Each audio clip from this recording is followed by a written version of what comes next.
What is going on, Misfit Nation? Welcome back to another episode of the Misfit Wrestling Podcast. I'm your host, Matt, the Misfit. This is your Monday Night Raw review for November the 27th, 2023. The post-Monday Night Raw show where we've seen the return of CM Punk at Survivor Series and Randy Orton.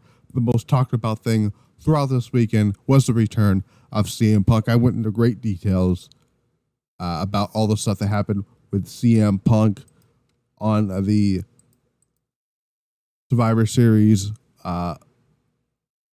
review, which is up on the channel. I'm sorry I didn't do the Pilot Driver Pulse, which I was going to do yesterday, but there really wasn't any new news that came out when it comes to CM Punk and anything else, really. I do have some unfortunate news that I will talk about in just a little bit regarding Lady C. We found out Lady C started just announcing that she will be out of action now. She's injured with a neck injury. So that's another one to that long list of fucking Stardom injuries. And there's some stuff about MJF, which I may or may not cover in just a little bit. I'm probably going to save that stuff. I probably will record the Pile Driver Pulse after this episode of the show of Monday Night Raw goes off the after I record the Monday Night Raw review. There is some more stuff here about CM Punk that came out. So there is some stuff here, and I think there's some more things added here, but before we get into the more news of CM Punk, I want you to hit that like button, hit that subscribe button, comment down below, youtube.com/@MisfitWrestlingPodcast. You can follow social medias, Pile Driver Pulse on Twitter, the audio outlets, Spotify, Amazon Music, Google Podcasts, Stitcher, iHeartRadio, Pandora, and there may have been another one. I fucking have no clue at that point. Oh, it's Audible. That's the other one. And Instagram @MisfitWrestlingPod on the IG. Let's talk about CM Punk. This news came out 11 hours ago, earlier today. News while I was taking a massive nap here. CM Punk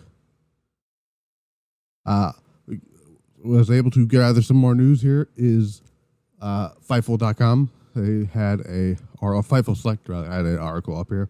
It said we've continued to gather more information about CM Punk's shocking return to WWE. We were told many talent expected to speak with higher ups and gain some assurance about Punk and how he will be in the company moving forward. As for AEW, Tony Khan seemed more concerned Saturday night about losing Katsuyori Shibata, because Katsuyori Shibata will talk about his stuff on the Pilot Driver Pulse, because that's some interesting news here. Because if you are not aware, Katsuyori Shibata lost the Ring of Honor Pure Championship to Wheeler Yuta on was it on Rampage or was it on Collision? It was one of those two. Anyway, was I reading here? It said he was more worried about that than CM Punk going to WWE. The majority of the reactions we've gained from within AEW is people asking about how the reactions within WWE have been. The answer is that is much more tepid than originally expected. Just was the case when CM Punk came back to AEW for Collision. Both AEW and WWE. In both AEW and WWE, there had been people that had said that they didn't want to work with him and would consider leaving, but we've heard no release requests from. There's no release requests from people within AEW, and now WWE connected to it. There were top WWE talent asking some in AEW if Punk was involved with the AEW Devil storyline and as all that, but as we know, because now we know, no, he has not. While the Punk appearance was a closely kept secret in WWE, Punk had told, or at least hinted to a couple of close friends that it was happening. WWE ended up using renders from Punk's last run with the company as the same with the Titantron video from that era. We asked the source about at Peacock about the playlist of Punk content that was added.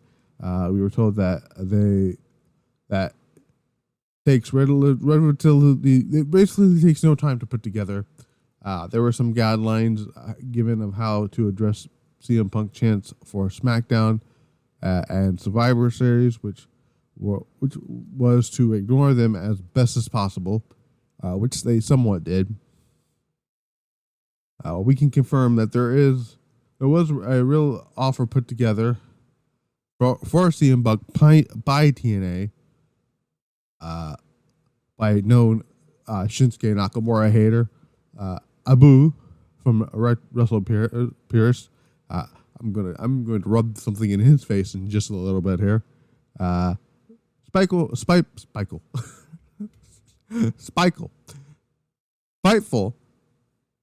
I don't know where Spiteful came from. I was trying to say something, and Spiteful came out here. But Spiteful. Hold on, I was about to sneeze there. Excuse me. Spiteful spoke to several associated with the company this weekend that said that he was well liked during his visits there, and we're told the door remains open. There had been some friends of Punk's that thought he would be a real possibility before talks with Triple H started, which was last Sunday. Those close to him fully believed he would wrestle again, and when it looked like the door wasn't open for a return, it seemed like an option if Punk wanted it. So there is that. I believe there's some stuff added to the CM Punk. There's a big CM Punk news that came out yesterday. Oh, actually, this news did come out yesterday. This was a free post from Fightful Select.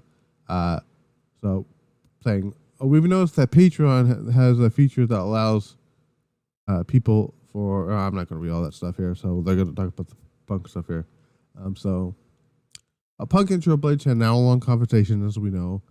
All that stuff here. WWE reps, talents, creative, and TKO executives and board did not know about Punk's return until during the Survivor Series main event or right before it happened. Punk walked backstage in plain sight with a couple minutes left in the main event. Triple H personally produced the last couple minutes of the show, calling for the copyright graphic and CM Punk's graphics and all that stuff in play. Talent involved were just told before the main event take place. McIntyre, as we know, was legitimately upset about a number of things, and it wasn't just all about CM Punk. He left the venue and was seen storming out of the locker room. He did appear at the live event the following night, cutting a video promo. He was in the main event. He faced Nakamura and Rollins for the world title. Rollins has not been long fond of CM Punk and all that stuff here. Many suspected he's in work mode, which is actually accurate at this point in time, because we'll talk about that. It does appear anyone include CM Punk in on that backstage. However, backstage in Gorilla, we were told that Seth Rollins had to be ushered away by Triple H and Michael Cole, which is laughable and kind of tells you what the work is there. He was not happy about Punk's appearance. Punk said that he said to have looked really confused there. Triple H was able to confirm Fightful's timeline or reporting on the media scrum on Survivor Series. Survivor Series scrum here, saying it didn't look like anything was going to happen, and the deal came together rather quickly, very quickly. He stated that anyone claiming they knew Punk was coming in prior was just speculation. WWE confirmed our report that Punk was sent to Raw this week, which he was on the Raw. He was in the main event segment.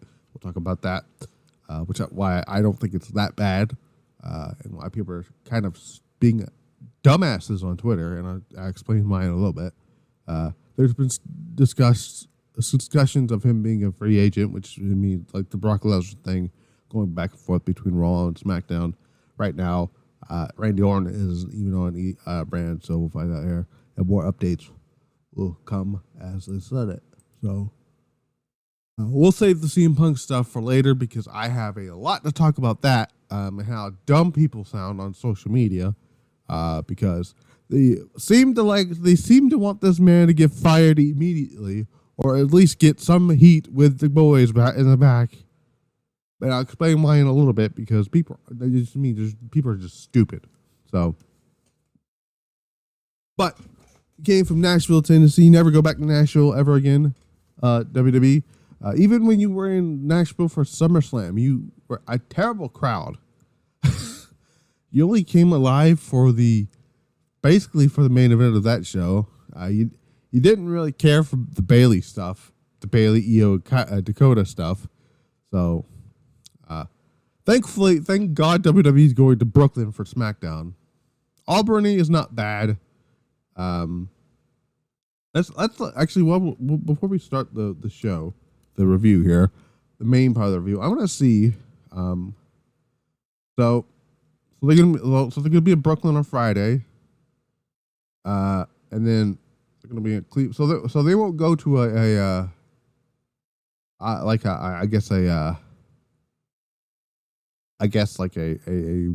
main big wrestling car area until like Tampa, which is in January. We'll talk about the Royal Rumble because we had some big news about that as well. Cody Rhodes entering himself into the Royal Rumble. And we'll talk about all that stuff here. But let's talk about Randy Orton, the Apex Predator. He kicked off the show saying it's been long. He's back for as long as he can stay. He then works with the fans. Raw says that he's been gone for a while. Says his time away gave him plenty of time to think about his accomplishments and accolades. And says, among them all, one thing he's never done is compete in war games. And he says he was in as soon as Cody called him to see if he would be on his team. Says that being part of the match was special to him because it means that he is part of wrestling history, which is true. Orton says he has unfinished business with the Bloodline, which I found interesting here, and because ties in a little bit later on with Jey Uso, which tells me that we have at least one match in the books that isn't the two Royal Rumble matches taking place at the Royal Rumble, and I'll talk about that in just a little bit here. Obviously, like I said, he mentions he has unfinished business with the Bloodline because storyline-wise, the Bloodline is the one who took him out of action and took him off television for 19 months. In reality, he needed to get back surgery, so they just wrote him off television that way here. It says he can't forgive. He says he can forgive, but he can't forget. Which is, I guess you can say it's a tribute to Bray. I wouldn't put too much stock in it, but this is the first time we've also seen Randy Orton since. Because to be fair, like if I'm being honest here, Randy was gone for the majority of Bray Wyatt's return since he came back, and all the way up until Bray's unfortunate passing in August, from October to 2022 to August of 2023. And Randy was gone. So Randy didn't get to be here for Bray when he was around. So that does suck quite a bit for Randy Orton. So, but what can you do, right? It says he has a bag full of receipts for every single member of the Bloodline, and says those receipts will come in the three most destructive letters in sports entertainment: the RKO. Rhea Ripley's music hits, and what I thought was kind of funny about this is Randy Orton did the fucking Judgment Day meme, interrupted meme, where Triple H turns his head while he's talking, and people have the Judgment Day's music playing in the background. This motherfucker. But Rhea makes her way down the ring. She welcomes Randy back to Monday Night Raw and says he had quite the performance at Survivor Series. Says she was surprised to see Orton teaming with somebody who almost ended his career, or have his return upstaged by CM Punk, which is little devilish there by Miss Rhea Ripley. Rhea then says he looked more dangerous than ever. Tells Orton that he doesn't seem to realize that the landscape has changed as the bloodline has fallen, while the Judgment Day has risen to being the most dominant force in WWE. Says War Games was a bump in the road as Judgment Day is dripping in gold. Says Damian Priest would be World Heavyweight Champion right now if it weren't for you. Then says Orton has made all sorts of enemies and he needs to stop focusing on the bloodline because Judgment Day gets the job done. I've noticed this quite a bit. Everyone who has had issues with the bloodline has been told, forget about the fucking bloodline. That faction's pretty much dead in the water at this point. And it's going to be even more deader when hopefully Cody Rhodes beats Roman Reigns at WrestleMania. Orton says he's kept his eye on the product while he's gone. Tells Rhea Ripley that Daddy's home. He admits that while a lot has changed while he was sidelined, the one thing that hasn't changed and that will never change is that no one tells Randy Orton what to do. Rhea tells Orton that she tried warning him and giving him an out, but now he's made Judgment Day their enemy. JD McDonough and Rey Mysterio. Not Rey Mysterio. Oh my God. Goddamn. Oh. Wow. Wow. I was not expecting to say Rey Mysterio. Look, still calling him Dominik Mysterio, and I read that, and I was like, JD McDonough and Rey Mysterio. I don't know why. That's all me. Wow. Dominik Mysterio as JD McDonough blindsides Orton from behind. But Orton sends McDonough crashing to the ring post. Dominik looks, he gets the DDT on the middle rope here. JD saves Dominik, but Orton catches him with an RKO.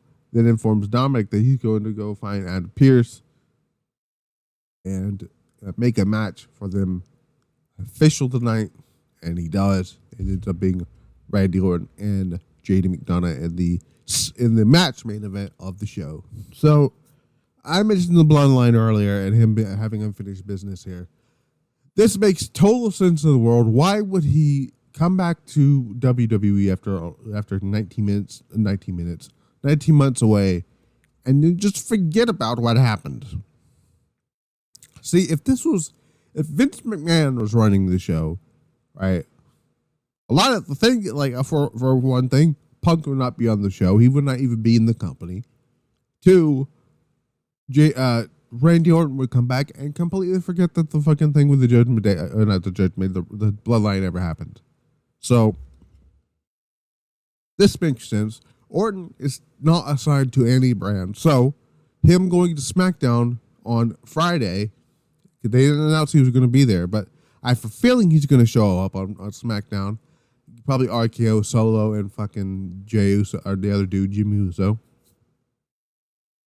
And I think the match at the Royal Rumble, I thought it was going to be AJ Styles and Roman Reigns, but as of right now, it looks to be Randy Orton versus versus Roman Reigns at the Royal Rumble, which I'm perfectly fine with. And then Roman could get the win there. Cody can either win the Rumble or the Chamber, and then Roman can have his sights set on Cody Rhodes and vice versa. So I'm perfectly fine with this.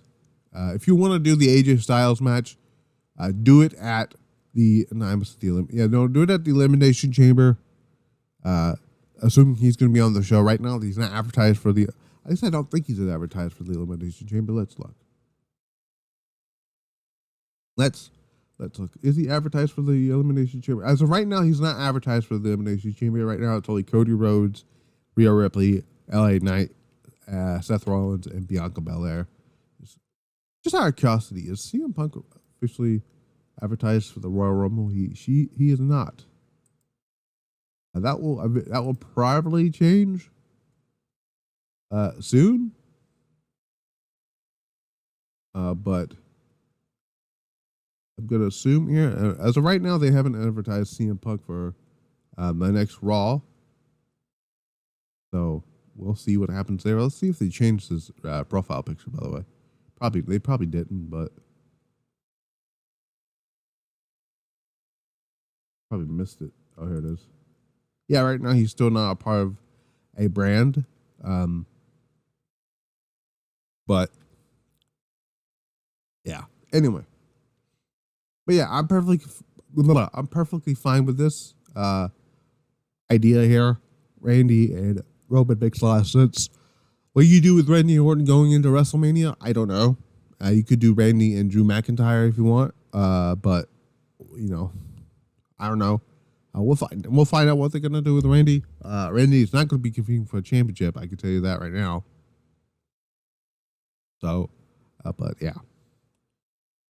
By the way, the first hour was commercial free, and I was kind of bored with it. Number one contenders tag team turmoil match here. So I had issues with this entire thing. So it started off with Alpha Academy and DIY. Alpha Academy lose. Then it comes into share. They lose. DIY have the quote unquote advantage. I go into this turmoil match and say, you know, it sounds like they're trying to make a DIY the focal point here and get them over. I feel like this is what this match is designed for. And though they just end up losing to the Creed brothers. Why? The Creeds already beat DIY with the help of the Imperium. So my other question here is, what would hurt? Sometimes it's okay to do the 50-50 booking because DIY has not been doing too hot as of late. Actually, they really have not been connecting with the crowd like I thought they would be. And it's showing very, very quickly that it's not working. Which is sad because DIY is one of the best tag teams that they've out there. And then I had another issue with this. The New Day comes out. The New Day loses. Cool. They don't need to be in the title picture anymore. The New Day have had their time in the sun. I'm sorry. Then Imperium comes out. And then this is where I say have my brain says, what the fuck are you doing, Triple H? I said to myself, didn't DIY lose? Or I'm sorry, isn't DIY in a program right now with Imperium? Like, I'm pretty sure they're feuding with Imperium right now, right? I mean, I could be wrong on this situation here, right? So why the fuck is the finals of this gauntlet match not DIY versus Imperium? Why aren't DIY being built up through this entire this turmoil match to get and then win the match to get a shot at Judgment Day? Listen, I like the Creed brothers, but to me, I feel like they're being pushed way too fast. They literally just got called up to the main roster last month. Yes, last month. DIY, I believe, is when did DIY get back together? Let's look here. Let's look. DIY got back together. Let's find out here. Let's look. Let's do some searching here. Let's do some searching. Let's see. DIY. Let's look. So DIY officially got back together on the main roster in October, right? So, cool. All right. Fine, whatever.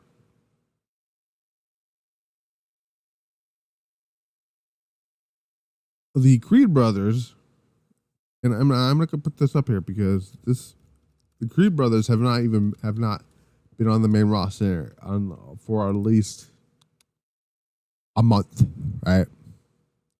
DIY has been on the roster for since the main. Both Ciampa and Gargano have actually been on the main roster for quite a long time now. But my point is, I get it. People are high on them.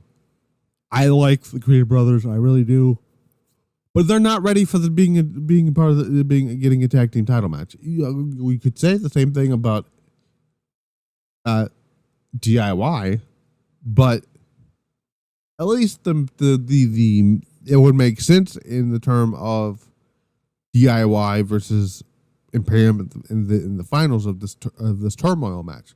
We didn't get that. We got the Creed brothers for some reason getting the match that for some reason they think that makes sense.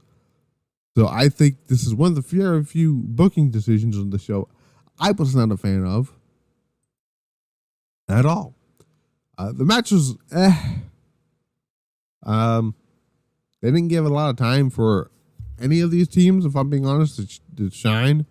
I mean, DIY and Alpha Academy, they were fine. They all like Alpha Academy is great. I guess that was fine here, but then it's in the share thing. I didn't give a shit that they were even on the show. I forgot they were employed. That's how fucking little I cared about them. And then the DIY just loses straight up to the Julius Creed and the fucking Creed brothers for no reason. And I just don't give a shit about the New Day in tag team division anymore. The New Day have run their course. I'm sorry to tell you guys this. I love Big E. I love Kofi. I love Xavier Woods. I love them all equally. As the New Day, I'm over it.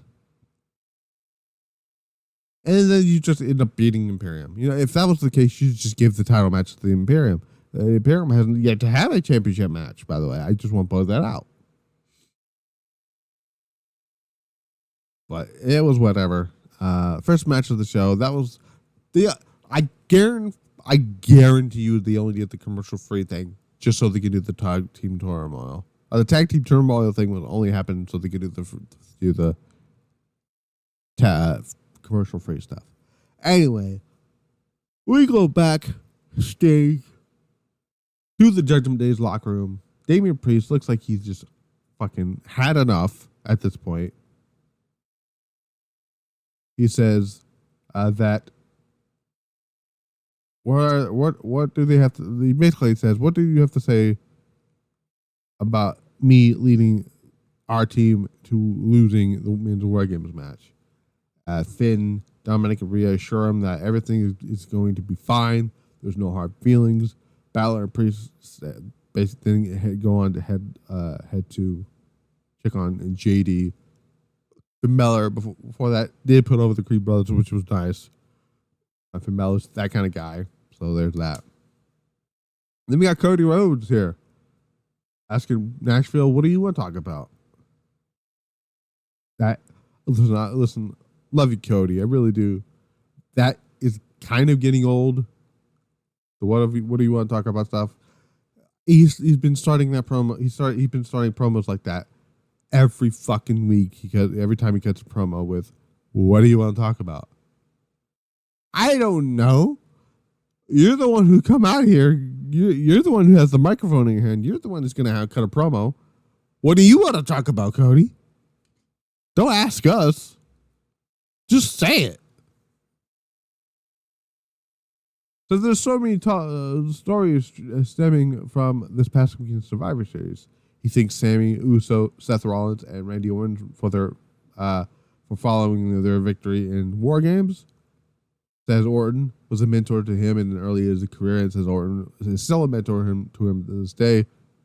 He talks about how special it is for Orton to help him get the win in his dad's match. He also said, competing in war games was also very special to him because it was the match his dad created, and he got a little choked up with him, so that was nice. Then addressed CM Punk.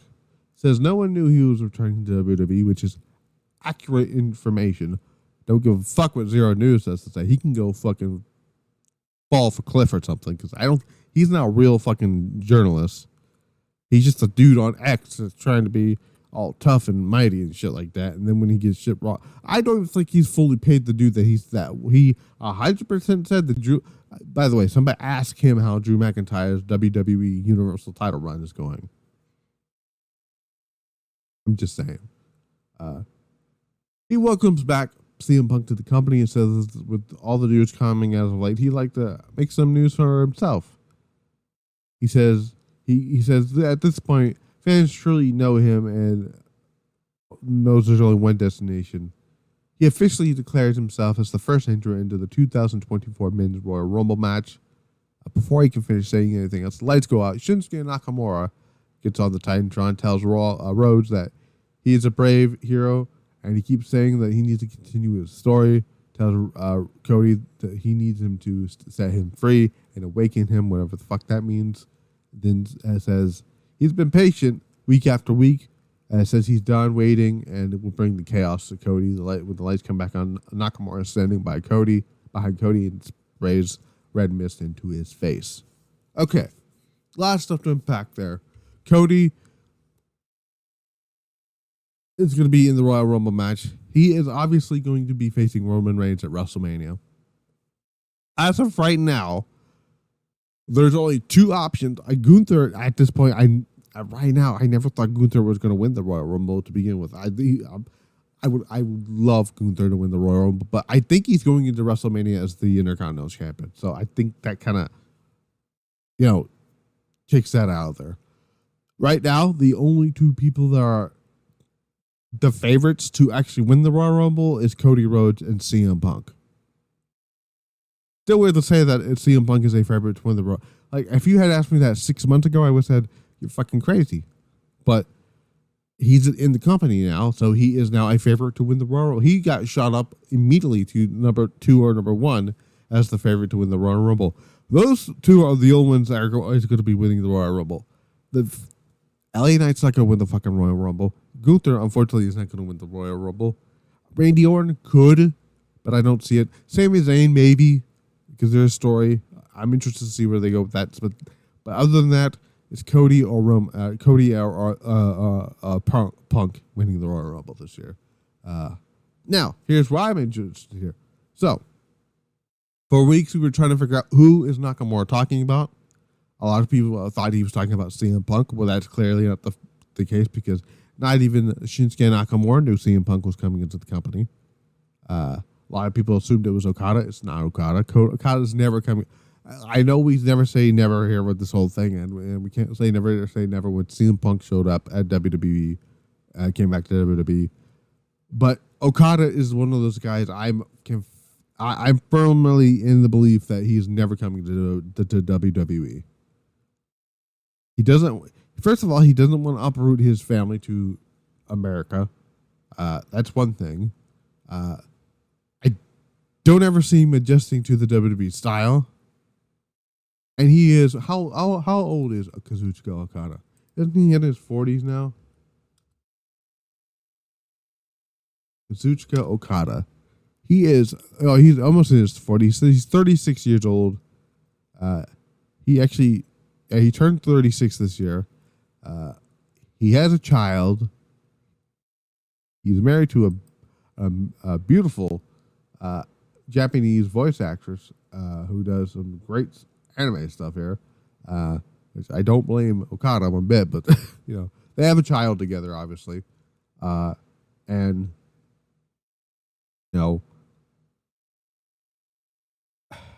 Okada's fixing to have one of the biggest matches of his career, and aside the Tokyo Dome next month, not next month, 2 months in January, with Bryan Danielson. So I don't see him ever coming in.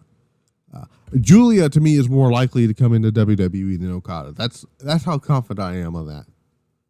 And no, I don't think Sasha Banks is coming back to the WWE, guys. She's gonna come in. Julia's gonna show up, or not Julia. My prediction is this: not this weekend, but next weekend is the big Nagawa big winter pay-per-view event. I think Mercedes is going to show up there after Julia retains the championship against Asami. And I think she's going to set up the match for either Dream Queendom or the show in January or February, because they didn't announce Battle in the Valley, where they're going to do Julia versus Mercedes Moné for the Strong Championship. That to me has been the plan since day one, but because Mercedes was always going to win the championship. So and right now, Julia's doing a fantastic job with that title. So to me, that title feels more important than the title that Maya Iwatani has. But we'll talk about that in just a little bit, because there is a show going on for Stardom. And we'll find out who is going to be facing Suzuki at Dream Queendom, and I will talk about that when I do the Pilot Drop Pulse, because I do want to talk about that. At the show, believe it or not, I did find out that that show, Stardom did announce that show, because those three matches rather, is big deal, because it's to determine the main event of their biggest show of the year, to see who faces Suzuki to crown a new world champion. So they're going to be uploading that show tomorrow on Stardom World. So I want you guys to pay attention to that here. What I thought was a fine thing, but you went to a count out, was Ivar and Bronson Reed. But what I did love about it was the aftermath. Was they kept fighting. But I'm excited to see where this goes here. People were excited to see this. When they did the count out here, Bronson Reed delivered a Death Valley driver to Ivar on through the barricade. Again, the two began crawling to the crowd here. Officials appeared to separate both of them here. We technically didn't see Adam Pearce very much at all tonight, which is great. I don't like seeing GMs on the show overbearing, which is good. Learn from William Regal, because even with Regal, and this is why Regal is one of my, if not my favorite general manager of all time. He would appear maybe once or twice on NXT, and then never be seen again for the rest of the night. Whether it was to call war games or to set up whatever the big match at Takeover is going to be. Like for example, if I'll just throw an example here. So when they were doing the whole when they were originally going to set up the big three-way between Ciampa, Gargano, and Aleister Black for the NXT Championship at Takeover Brooklyn 4, this is before we found out that what was it? Black got tore his groin in a live event with Ciampa. That Regal came out there and says, enough with this shit.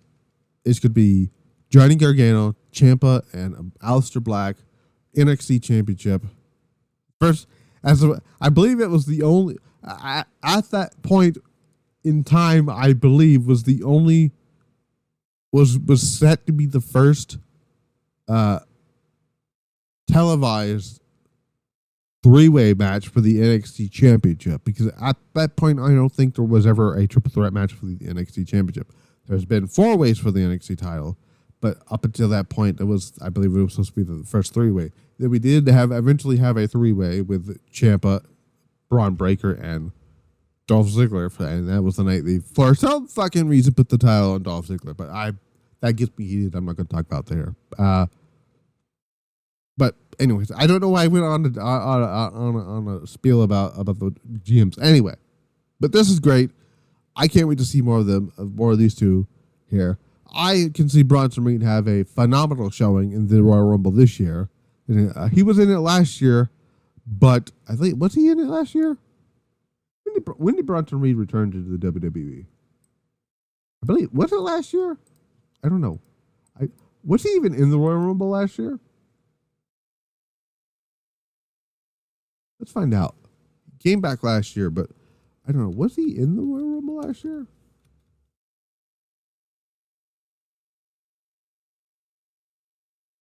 He was not. Yeah, so I could see Bronson Reed having a incredible run in the Royal Rumble this year.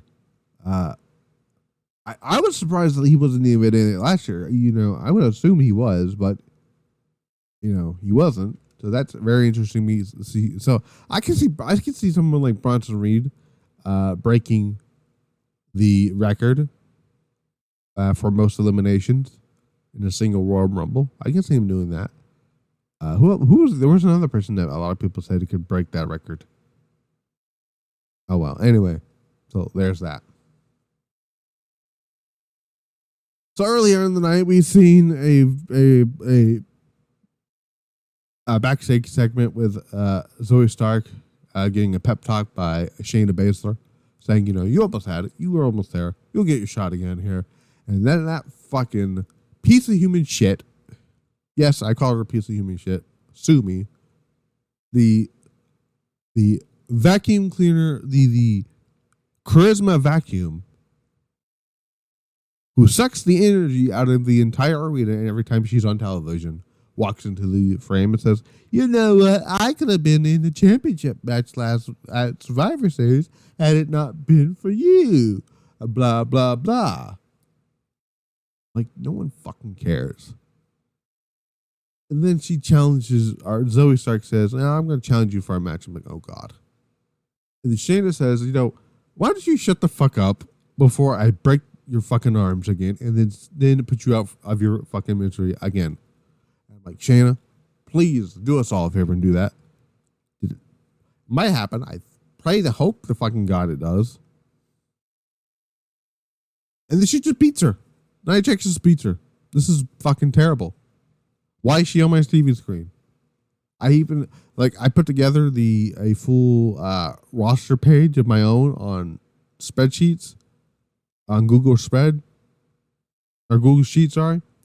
And I have her listed and it says, why is she employed? And usually where I have, you know, I have things listed as heel and baby faces, and I have her listed as I don't give a shit. With Charlotte, I have her listed as Charlotte. And under notes, I have her listed as Miss Charlotte in the Bank. So, who cares? Gunther demanding Ludwig Kaiser and Giovanni Vinci ask Adam Pearce to solve their DIY issue. And here's the issue. You could have solved this issue in the fucking tag team turmoil, but no, you just have to have them get eliminated. Fuck that. The Miz decided to creep his damn self back on here and says, I want another match with you for the Intercontinental Championship. And Gunther's like, nah. I'm like, Miz, move the fucking along. You had your shot. You had your time in the sun. Let Gunther wrestle some other people for the Intercontinental Championship. Like, you know, Ivar. Or Bronson Reed. You know, matches people actually want to see.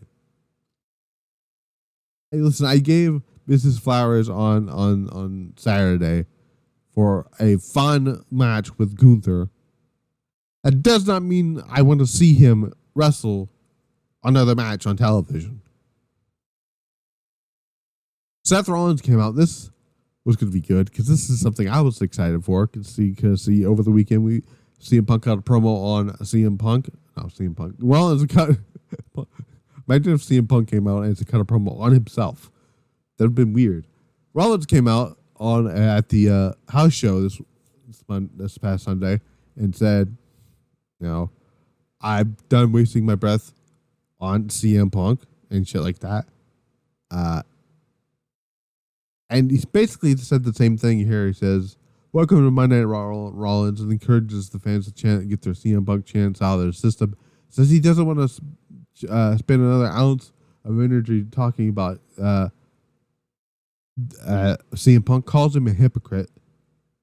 Says he's in the ring to talk about the World Heavyweight Championship. Says he's built it into the most important title in the wrestling industry. That's debatable there, Seth. Just saying. Then says he's not feeling great these past 2 days coming off War Games. In spite of that, he wants to be a fighting champion. And, he says he's going to have a chat. He said he had a chat with Adam Pearce. Before he can finish that off, Drew McIntyre comes out, tells Rollins that it's been a crazy 48 hours in WWE. People are talking about many things, including the two of them. Says that he wants to shake Rollins' hands for defeating him at some War Games, and then offers the hand to him. Rollins shakes it, and McIntyre says he never got his hands on Jey Uso like he wanted, and Judgment Day was supposed master plan was to lose the match, which is kind of funny. He says he needs to get refocused, and that involves going after the World Heavyweight Championship. Asks Rollins if he remembers what he said to him before Crown Jewel. Says that he would have no one else to blame but himself, and he would be grateful for losing. Rollins asks if he was right. McIntyre admits that he was. McIntyre says that he had Rollins right there and then and all that stuff here, yada yada yada here. He asks for a rematch with Seth Rollins here for the World Heavyweight Championship. Rollins, on notice and demands, he basically in it. Rollins basically says he's always respected McIntyre's honesty, and while he thinks he deserves a rematch, there's a couple people in the back that deserves it more than he does. The fans immediately, because I heard it was quick, but the fans did start chanting for CM Punk. McIntyre says Rollins is calling a shot as a champion. He asks who the title defense against. He then says it's against Jey Uso, and then the look on McIntyre's face changed because that man hates him. You can tell. And another thing that happened a little bit later on with Jay and Randy. Listen, just do more things to piss off McIntyre. McIntyre legitimately give the Glasgow kiss to Seth Rollins because he legitimately busted himself open. Did McIntyre delivers a suplex, berates Rollins for giving Jay another title shot, or giving Jay a title shot. He connects with the right hand before all that stuff here. Jey Uso comes out to make his way to the end of the ring, provides a helping hand, delivers a super kick, hits the double. They both hit a double super kick. McIntyre gets crashed out of the ring, and Rollins is looking on and whatnot here. At one point here, we had Sami Zayn talking. It's like, you just need to get over yourself, basically. It's basically what he said here. And McIntyre said, you know what? I'm going to go down to Pierce, ask for a match against you next week. And then we find out it's going to be McIntyre and Sami Zayn next week on Raw. So there is that. Chelsea Green and Piper Niven defeated Natalya and Tegan Knox to the Women's Championship. This had no meaning whatsoever because I didn't care. I like Piper Niven. I like Tegan Knox. I like Chelsea Green. And Natalya's just there. And she's there. I just didn't care. Chelsea Green and Piper Niven retained the championships. I did not care. I have no bear. I don't even want to talk about this match at all.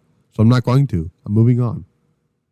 Before the match here, Jey Uso is trying to get a talk with Randy, saying, what happened to the Bloodline and all that stuff here. It's like, man, I apologize. Sorry how all that went down here. It's like, look, dude. Look. Randy's like, look, dude. If you're not in the Bloodline anymore, we're cool. He's like, we're cool. We're cool. As long as you're not in the Bloodline, we're cool. And then they're cool. For now. I don't know how long that's going to last here. Randy Orton just beat the shit out of of Dominik and JD throughout the rest of this match, this majority of this match here. So JD gets the shit kicked out of him here. Dominik gets hit on the table twice. Apron DDT. RKO for the win. 1, 2, 3. Randy Orton gets the win. So it's nice to see Randy Orton back on television here. It was even funnier to see Dominik Mysterio get his ass whooped by the Viper. Okay, so now we're at the point in the show where we are gonna take off. I'm gonna take off my handcuffs here because I have a lot to say about this. Not in particular me having a problem with the promo, me having an issue with what people have said online because they're being fucking stupid. So CM Punk makes his first Raw appearance in over 10 years. Comes out in the main event here, which I thought, again, this is smart. You can have a 3-hour show. Make people sit and wait for CM Punk. Well, we'll see how the numbers do tomorrow. CM Punk, we found out throughout the night, Michael Cole is calling it, what was it, the most controversial, polarizing superstar in WWE history or whatever. Over 77 million views across all social medias for CM Punk's return, which is wild. CM Punk's return shirt is nearly sold out. Here he's the top 2. He's in the top 5 merch sellers in WWE on WWE Shop, right behind Randy Orton, who just came back on Survivor Series. There was some other stat that happened. I believe let's look here because I'm curious on what Randy Orton's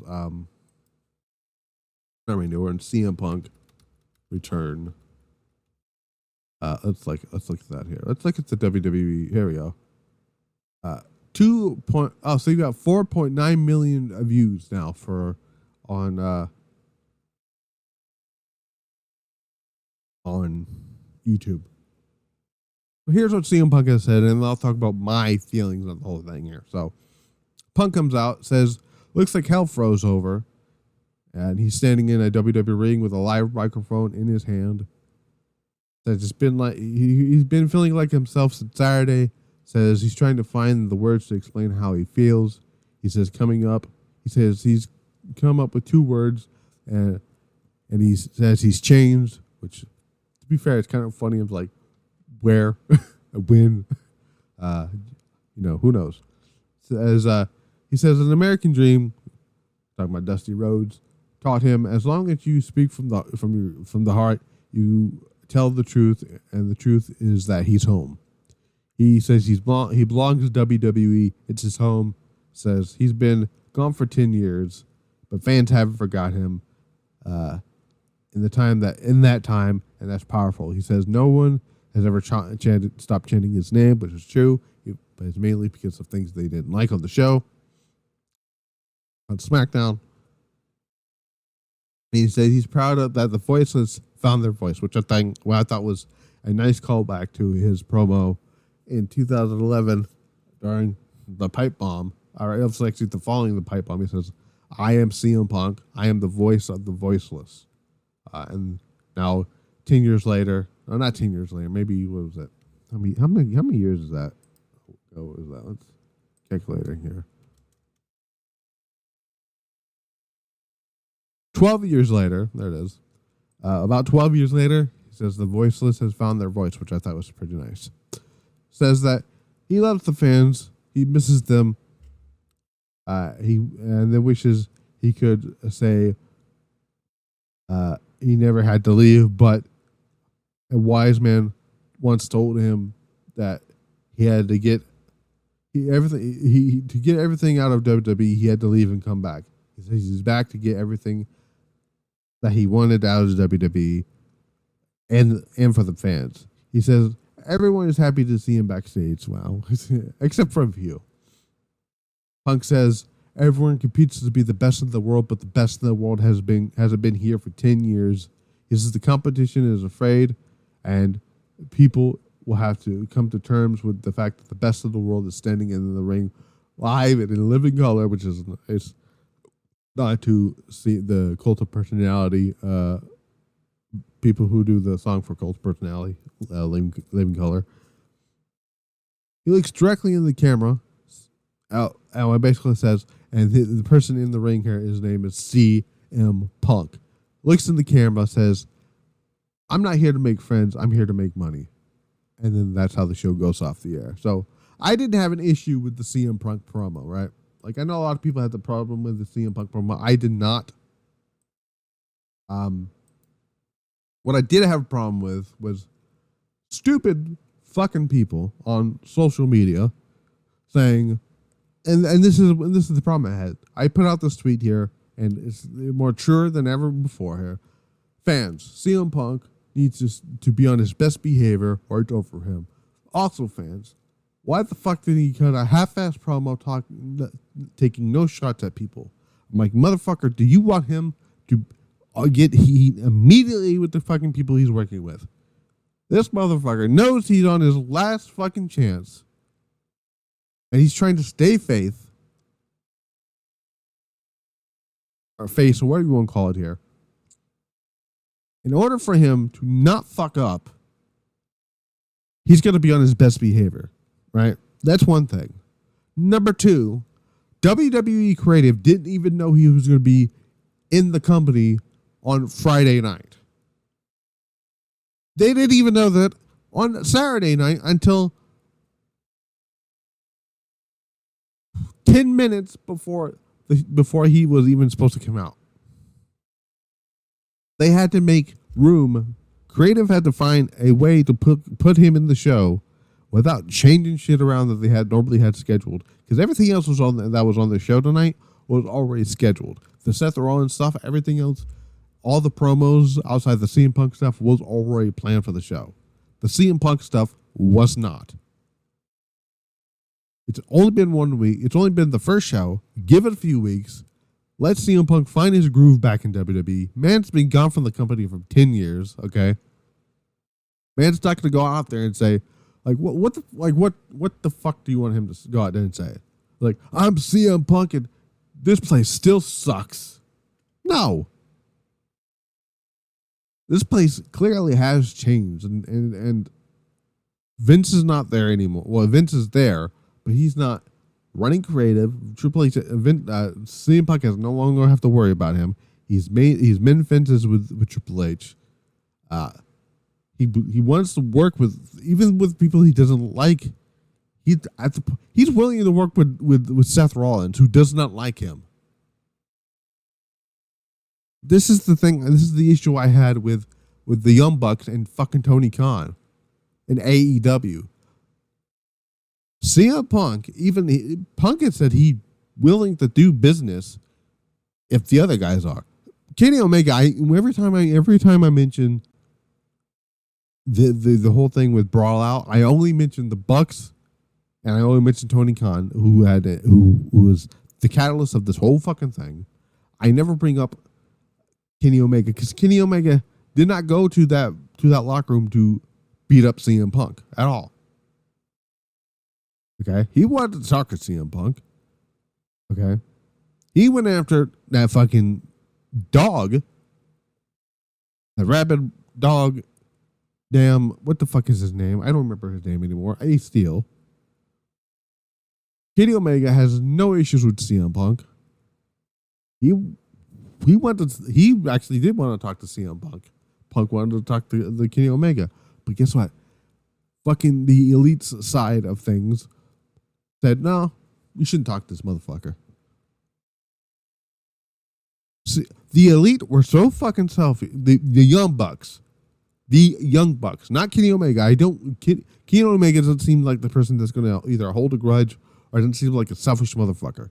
But Nick and Matt Jackson are fucking selfish motherfucking pricks. And it's very clear as day. They lost out. They lost out on probably one of the biggest storylines that they would have ever had. All because they did not want to play ball. They didn't want to grow the fuck up, grow a set of balls, and play ball and make money. All because they got their shit kicked out of them in the locker room.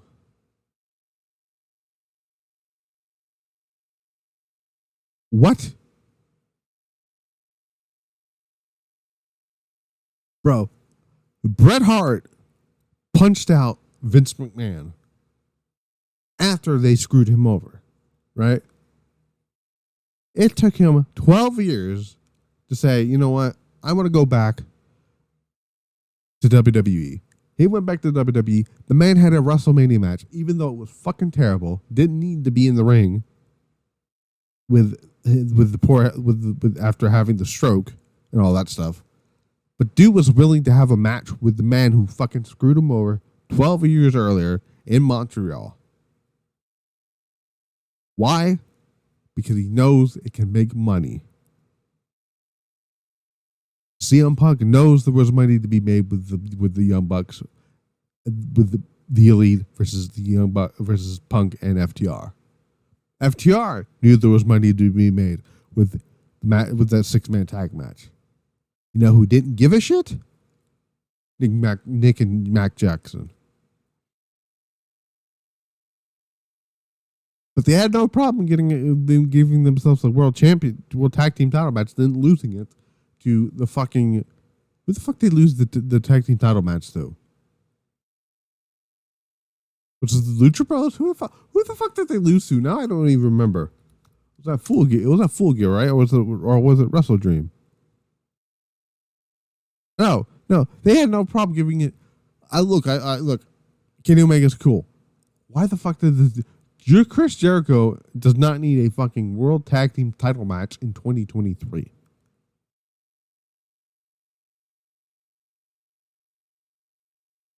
My point here is people are just fucking the dumbest fucking people I've ever met in my life. Like, there was somebody on here is like, oh well, it wasn't this. This is not CM Punk. This is PG Punk. And I flat out said, so you want him to get heat with the locker room on his first night back, right? That's what I'm understanding. He said, I want him to be himself from 2011 and not a watered down version of being. I'm like, motherfucker. I'm like, him being himself is what got him in trouble in the first fucking place. Him being himself is what got him into the mess that he currently is in right now. Him being himself, if you go back to All Out, him being himself, being pissed off at the world, him going out and burying the company that he was working with for, was the result of him being himself.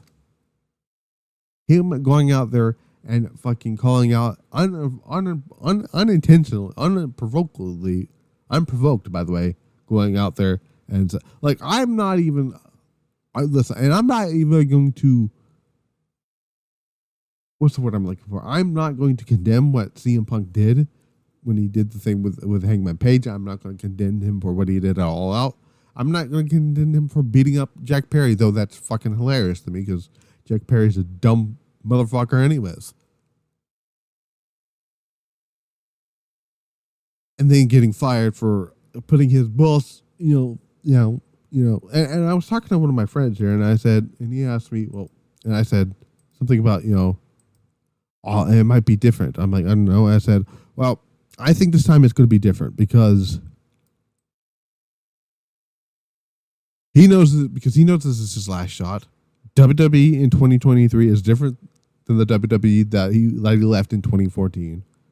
He doesn't have to deal with a childish boss or childish EVPs. And he doesn't have to deal with Vince McMahon anymore. Now, Chris Amon is still there, but you know what? I don't think he gives a shit. I really don't here. And somebody told me to respect I'm not respecting the Young Bucks for goddamn shit. They're the reason why CM Punk is no longer in the company with them. They are part of the reason, and Tony Khan is actually a bigger part of the reason because he refused. Like, this motherfucker, after the Brawl Out, as Brawl Out was happening, sat there like a fucking 12-year-old geek, answering questions from geeks in the fucking audience, from the media. No disrespect to people like Sean Ross Sapp, who weren't there, but people like whoever, I believe it was Denise Salcedo and Will Washington before he signed with AEW and all that stuff here. Those people are cool. Grap City, those guys are cool. Fight Forth, they're cool, right? I have no issues with them, right?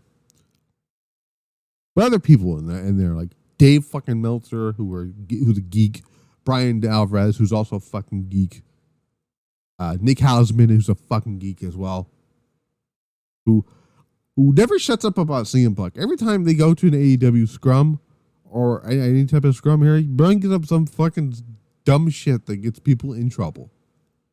Anyway, that fucking coked up boss motherfucker sits there while his top talent, Kenny Omega, Nick Jackson, Mac Jackson, and CM Punk were beating the shit out of each other. And he's just sitting there answering questions like, oh, well, we had a great pay-per-view. And I'm like, dude, that should be the last fucking thing in your mind right now. You should have just ended the media scrum right then and there to go fix the shit that is going on right backstage. Did he do that? No, he didn't. CM Punk was going to get stripped of the championship anyway because he tore his labrum.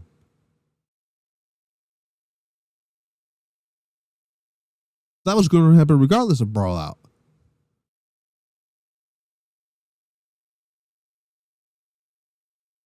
And again, he just sat there and did nothing.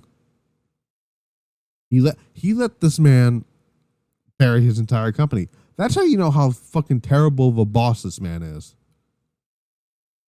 Meanwhile, and this is not me sucking the dick of Triple H or anything like that, but Triple H is not Tony Khan. Triple H, WWE, Nick Khan and them are not going to fucking play that game. If Phil Brooks fucks up even once while under contract in this new regime with WWE at all, he's done. And you guys want him to go out there and cut the scathing ass promo on his first night back so you can jerk off to it and get clicks on your fucking videos. You guys are the dumbest motherfuckers I've ever met in my life. I don't even actually met is a strong word. Okay, for me, it's seen. Just as dumb as the person that says, "Do you know how cage match works?" I know how cage match works, you dumb motherfucker. Jesus Christ! It's been 1 week. Give it a couple weeks. He was not supposed to be even part of any future shows going forward. And they've got to find ways to integrate him into the Royal Rumble and now into WrestleMania. Because prior to Friday night, there was no plans to feature CM Punk on WrestleMania. Now he's going to be in probably one of the big matches at WrestleMania, most likely against Seth Rollins for the championship. And in order for us to get there, you've got to build towards it. You cannot just go boom, boom, boom, boom, boom out right out of the gate. Look, this whole devil shit with AEW, I'm over it because it's gone on way too fucking long. And this is the thing I don't like with Tony. Triple H, when somebody goes down with an injury, Triple H caveats and goes into a different direction. Because look on the bright side. Back in NXT when McIntyre tore his arm, just tore his whatever labrum. I guess it was labrum when he broke his arm or whatever in his match with Andrade. Andrade was never supposed to win that championship. Andrade only won the championship because McIntyre hurt himself, so they call it an audible, and then they went into a different direction because it was supposed to be Adam Cole and Drew McIntyre going in probably to the show in New Orleans, but that didn't happen because of McIntyre getting hurt, and that was and then there was some course correction here with what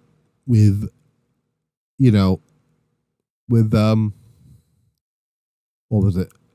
McIntyre's injury. Ciampa, I don't know if Ciampa was going to go. I don't even know if Ciampa was going to be the one to actually beat Aleister Black for the championship. Aleister Black,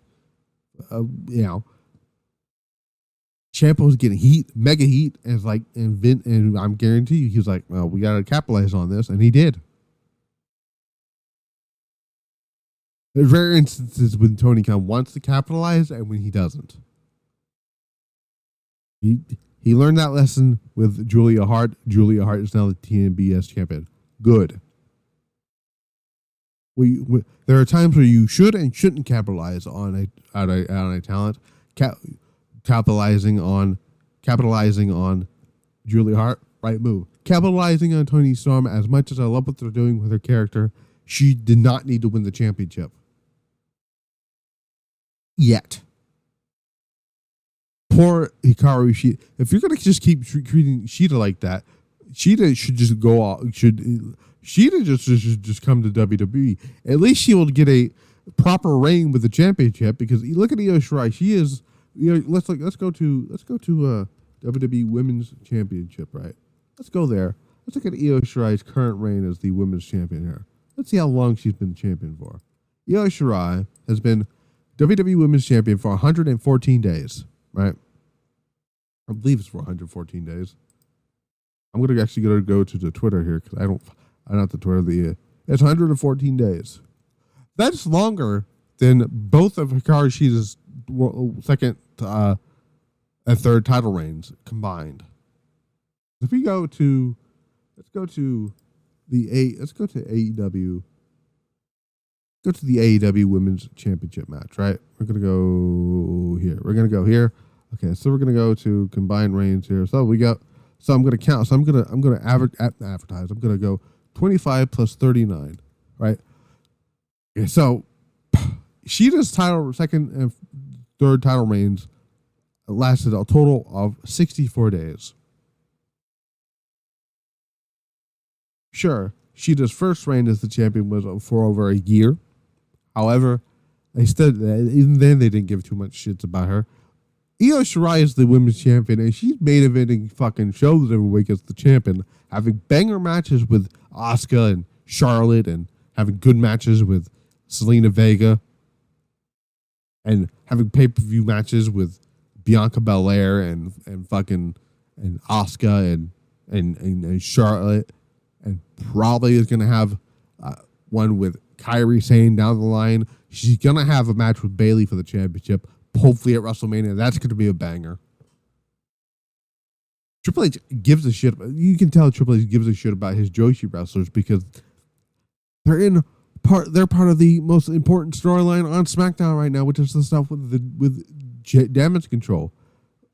Fuck the bloodline. This damage control storyline is the most important thing right now going on SmackDown. But again, my point is, but back to the point I was originally making here. Chill the fuck out. It's one promo. Don't get your panties in a fucking wad. Take the CM Punk bias that you have, take that out of your fucking ears and shit like that. Take your CM Punk hatred and just get over yourself. And this, I'm also saying to the people who do not want to work with CM Punk, you're gonna have to get the fuck over it, because he's gonna be here for a long time, multi-year deal. Was that 3 to 4 to 5 year deal? At max, get over it. You're going to have to do something, okay?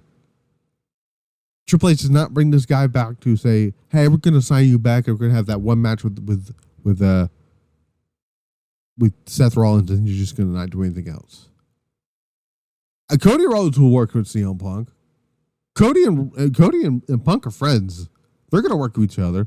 Cody and Randy are going to work with... not Cody and Randy. Randy and Punk are going to work with each other. They've worked with each other multiple times. He likes Punk. Some of the new talent will probably work with Punk. I could see Finn Balor working with Punk. I could see Tommaso Ciampa working with Punk. Roman Reigns, whether you like him or not, he said that he will gladly work with CM Punk if the money is right. And we're seeing that here with Seth Rollins. At the end of the day, give it some time. Give creative. They're still probably trying to figure out what they want to do with CM Punk because, like I said, this was not supposed to happen. At least not yet. They could have had Punk at the Royal Rumble and then had some type of creative idea of what they wanted to do with him. But no, this came quickly. Like I said, as of Friday night and as of Saturday night, there was no plans to feature CM Punk on Raw going forward. The pay-per-views going forward, because that was not supposed to happen until it happened. So, if that's all I have to say on that matter here, I'm done talking about this shit. You guys need to grow the fuck up, okay? I have no issues with the promo here. Punk trying to be on his best behavior so he doesn't get fucking screwed over again. Or sorry, he doesn't screw himself over again. You can't have it both ways. So, yeah. Other than that, this show was kind of boring. Let's be real. I didn't give a shit too much about this show. Let's be real. The only thing people gave a shit about on this entire show was waiting to see what CM Punk had to say. I didn't mind the promo. I didn't hate it. I didn't love it, but I also didn't hate it. But I'm also not going to sit here and say, "Oh, I wanted old CM Punk back." I'm like, you were never going to get old CM Punk back in the WWE. You could already just stop right there. Anyway, I've been Matt the Misfit. This has been the Misfit Wrestling Podcast. I will see you back here hopefully tomorrow not on here. The audio outlets will probably have the Pile Driver post up where I can probably go over the results of tonight's Stardom show because I want to talk about that. Hopefully the main event of Dream Queendom is revealed as Micah and Suzuki. But we'll find out in just a little bit here. But until then, we're out.